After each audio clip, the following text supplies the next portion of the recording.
Hello everyone, इस video में हम लोग देखेंगे डी ब्लॉक के इंपॉर्टेंट कंपाउंड। जैसा कि आप सभी को पता होगा, डी ब्लॉक में दो इंपॉर्टेंट कंपाउंड हम लोग देखते हैं। पहला होता है कंपाउंड ऑफ मैग्नीज, जो कि आपका होता है KMnO4, और दूसरा होता है क्रोमियम का कंपाउंड, जिसे हम पढ़ते हैं K2Cr2O7। ठीक है, ये दोनों आपके लिए बहुत ज्यादा इंपॉर्टेंट है। हर पेपर में सवाल आता है बेटा, कोई ना कोई इसकी प्रॉपर्टी पेपर में आपको देखने को मिलती ही मिलती है। तो एक एक करके हम देखेंगे दोनों का डिफरेंस, सारे डिफरेंस देखेंगे और एक छोटे से वीडियो में। तो आपको पता है KMnO4 क्या होता है, इसका नाम होता है पोटेशियम पर मैग्नेट। देखने में ये पर्पल कलर का होता है, पर्पल कलर के नाम से ये फेमस है। स्ट्रॉन्ग ये ऑक्सीडाइजिंग एजेंट होता है। उससे पहले देखिए, इसका जो ऑक्सीडेशन स्टेट होता है वो +7 होता है। आपको पता है कि मैग्नीज जो है ये अपने +7 यानी कि अपने हाईएस्ट ऑक्सीडेशन स्टेट में। इसके अलावा भी ये कई सारा ऑक्सीडेशन स्टेट शो करता है, जैसे कि +2 हो गया, +3 हो गया, +4, +5। मैक्सिमम जो होता है वो +7 होता है। अब इसका अगला रीजन देखो, क्योंकि ये अपने मैक्सिमम ऑक्सीडेशन स्टेट में है, इसी वजह से इसको हम स्ट्रॉन्ग ऑक्सीडाइजिंग एजेंट के नाम से जानते हैं। स्ट्रॉन्ग ऑक्सीडाइजिंग एजेंट का मतलब क्या है, आप समझिए एलआईसी एजेंट। एलआईसी एजेंट क्या होते हैं, वो दूसरे का एलआईसी करते हैं। तो ये ऑक्सीडाइजिंग एजेंट है, इसका मतलब ये दूसरों को ऑक्सीडाइज करेगा। ठीक है, और खुद क्या होगा, रिड्यूस होगा, क्योंकि ये +7 में है और ये +8 में तो जा नहीं सकता, क्योंकि यही इसका मैक्सिमम है, तो और ऑक्सीडाइज नहीं हो सकता। अब इसके पास ऑप्शन यही है कि ये और कम हो। ठीक है, तो +6 में जाए, +5 में जाए, यानी कि रिड्यूस होगा, तो खुद रिड्यूस होगा, दूसरों को ऑक्सीडाइज करेगा, इसलिए हम इसको स्ट्रॉन्ग ऑक्सीडाइजिंग एजेंट बोलते हैं।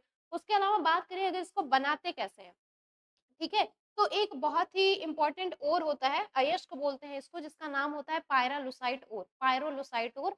MnO2 इसका फॉर्मूला होता है। तो हम लोग इसको प्रिपेयर करते हैं पायरालुसाइट ओर से। अब आइए, रिएक्शन भी यहाँ पे लिख दिया मैंने कि बनाते कैसे हैं एग्जैक्टली। तो हम लोग लेते हैं MnO2 यानी कि पायरालुसाइट ओर, उसका हम ऑक्सीडेशन कराते हैं in presence of base. Base हम लेते हैं पोटेशियम हाइड्रोक्साइड, फिर हमें देखने को मिलता है K2MnO4। ये पोटेशियम मैग्नेट है। ठीक है, ये पोटेशियम मैग्नेट है, हमें चाहिए पोटेशियम पर मैग्नेट। तो फर्दर हम इसका एसिडिफिकेशन कराते हैं और यहाँ पे हम एक एसिड ले लेते हैं। ठीक है, अब KCl डाल दो, एसिड हम ले लेंगे, तो ये किस में कन्वर्ट हो जाएगा, KMnO4 में। ये आपका क्या है, पोटेशियम पर मैग्नेट है। उसके अलावा और बात करें तो ये सेल्फ इंडिकेटर की तरह यूज होता है। बट सेल्फ इंडिकेटर आपको पता है ना, मतलब कि इसका खुद का कलर होता है। जैसे काफी सारे, अगर आप लैब में गए होंगे तो आप लैब में जब आप एक्सपेरिमेंट्स करते हैं, तो हम लोग टाइट्रेशन के दौरान हम लोग इसका यूज करते हैं। टाइट्रेशन वैसे बहुत सारे में करते हैं, टाइट्रेशन बहुत ही पॉपुलर है। ठीक है, तो क्लास 12th में ही हम लोग टाइट्रेशन कर लेते हैं। तो टाइट्रेशन होता क्या है, तो एक ये इंडिकेटर की तरह होता है। सेल्फ इंडिकेटर मतलब इसका खुद का अपना कलर होता है। हम लोग टाइट्रेशन जब करते हैं, तो अगर आपको याद होगा, तो हमारे पास एक हमारा नोन कंपाउंड होता है, सॉल्यूशन होता है, और एक अननोन सॉल्यूशन होता है। तो अननोन सॉल्यूशन के हम लोग क्या करते हैं, उसका चेक करते हैं कि जो अननोन सॉल्यूशन है उसका एंड पॉइंट क्या है। ठीक है, यानी कि उसका कंसंट्रेशन हम लोग निकालने की कोशिश करते हैं। तो हमारा जो सॉल्यूशन होता है वो पहले कलरलेस होता है, लेकिन जैसे ही हम इसको डालते हैं KMnO4 को, ठीक है, तो इसका जो पर्पल कलर होता है वो हमें सॉल्यूशन में देखने को मिलता है। और जैसे ही आपका पर्पल कलर आता है, जिस पॉइंट पे आता है, आप वहीं स्टॉप करते हैं और उसी पॉइंट को आप एंड पॉइंट मान के चलते हो। ठीक है, तो इस तरीके से ये जो है इंडिकेटर की तरह है, इसका खुद का अपना कलर होता है, टाइट्रेशन में यूज होता है ये, और भी कई जगह यूज होता है। आप फिलहाल इतना ही जानते रहिए। सेल्फ इंडिकेटर अगर पूछा जाए तो आपको बताना है KMnO4। उसके अलावा अगर इसके स्ट्रक्चर की बात करें, तो स्ट्रक्चर KMnO4 का कुछ आपको ऐसा देखने को मिलेगा। ठीक है, जिसमें होता क्या है, ये KMnO4 है, इसको हम ऐसे लिख सकते हैं MnO4 माइनस, K को हटा दे, कैटायन को ऊपर एक चार्ज लगा दे, एनायन। अब आपका ये स्ट्रक्चर बनता कैसे आपको पता ही होगा। मैग्नीज को हमें सेंटर में रखना है, टोटल हमारे पास 4 ऑक्सीजन है, तो 4 ऑक्सीजन तो पहले जोड़ दो।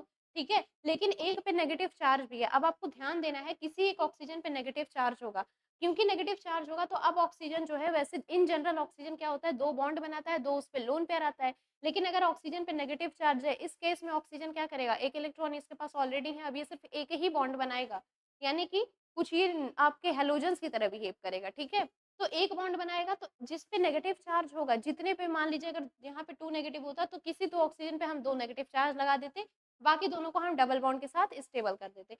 तो ये आपका KMnO4 होता है। इसी तरीके से अगर हम बात करें K2Cr2O7 की, तो इधर आप देखो, K2Cr2O7 ये क्रोमियम का कंपाउंड है। ठीक है, बहुत सारे कंपाउंड होते हैं, लेकिन अगर आपकी बात करें सिलेबस में, तो आपको 2 ही कंपाउंड दिया है, KMnO4 मैग्नीज का, K2Cr2O7 क्रोमियम का।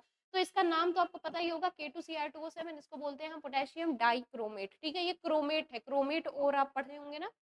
ऑरेंज कलर का होता है ये। ऑक्सीडेशन स्टेट की बात करें हम, तो +6 ऑक्सीडेशन स्टेट इसका क्या होता है, +6 होता है। अगर आपको नहीं निकालने आता होगा ऑक्सीडेशन स्टेट, तो अगली वीडियो में उसके बारे में बात करेंगे कैसे निकलता है।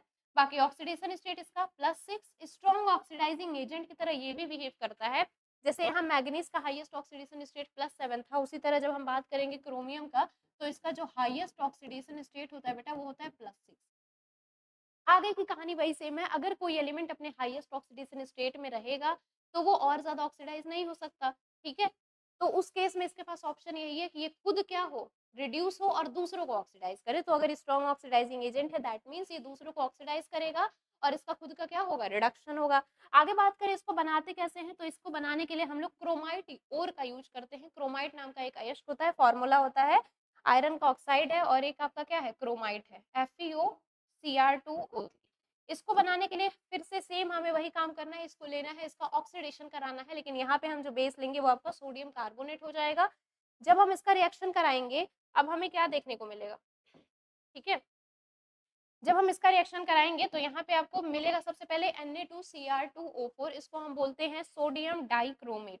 फर्दर सेम वही काम करना है, यहाँ पे आपका Na है और हमें क्या चाहिए, हमें तो K2Cr2O7 चाहिए। फिर हम इसमें इसका एसिडिफिकेशन कराएंगे, एसिड डाल दीजिए, चाहे यहाँ KCl डाल दीजिए। इसमें हमने KCl लिया था, आप यहाँ पे Cl2 भी ले सकते हो, ठीक है। तो यहाँ पे जब आप इसको फिर एसिड डाल देंगे तो यहाँ से Na K को लेके क्या होगा, Na यहाँ निकल जाएगा, ठीक है, और K यहाँ पे आ जाएगा, बाकी NaCl इससे बाहर हो जाएगा। तो यहाँ पे आपका सोडियम डाइक्रोमेट से क्या बन जाएगा, पोटेशियम डाइक्रोमेट बन जाएगा, ठीक है। अब यहाँ पे एक इंटरमीडिएट बनता है, इसको भी आपको ध्यान देना है, सोडियम डाइक्रोमेट। अगर बात करें पोटेशियम डाइक्रोमेट को तो ये ऑरेंज कलर का होता है, पहले ही हम लोग बात कर लिए। इसका स्ट्रक्चर बहुत ज्यादा इंपॉर्टेंट है, ठीक है। इसका स्ट्रक्चर इंपॉर्टेंट है, स्ट्रक्चर आपको ध्यान से देखना है। सबसे पहले आपका 2 क्रोमियम है, तो 2 क्रोमियम आपको बना लेना है। बाकी जैसे हमने पीछे बात किया है, इसको आप कैसे लिख सकते हो, K2Cr2O7 है, दोनों K को आगे से हटा दीजिए, इसको आप लिख सकते हैं CrO7 2 माइनस, ठीक है। तो हमें एग्जैक्टली स्ट्रक्चर इसका बनाना है। अब अगर बनाना है तो हमारे पास क्या है, Cr2 है, सॉरी ये आपका हो गया क्रोमेट। तो हमें 2 क्रोमियम ले लेना है, 7 ऑक्सीजन चाहिए, ठीक है। तो 2 तो आपस का ये दोनों तो फिक्स ही रहेगा, बाकी इधर वाले वैरी करेंगे। तो कितने हो गए आपके, टोटल 6 हो गए। यहाँ पे ब्रिज भी बनता है, यहाँ पे क्रोमियम और ऑक्सीजन के बीच में, ये देखो एग्जैक्टली ये जो है ये ब्रिज का काम कर रहा है। जो ऑक्सीजन है दोनों क्रोमियम को जोड़ रहा है, एक ब्रिज का काम कर रहा है। तो यहाँ पे ब्रिजिंग लिगेंड ऑक्सीजन है, कभी कभी ये भी पूछ लेता है। बाकी ये आपका स्ट्रक्चर हो गया, कुछ इस तरीके से हम लोग बनाते हैं, ठीक है। तो दोनों कंपाउंड जो है वो आपके पेपर के लिए बहुत ज्यादा इंपॉर्टेंट है, ठीक है। हर बार सवाल आते ही आते हैं यहाँ से, तो आपसे कोई भी प्रॉपर्टी पूछी जा सकती है। चलिए आगे की जो भी चीजें उसको हम अगले वीडियो में देखेंगे, ठीक है। Thank you so much.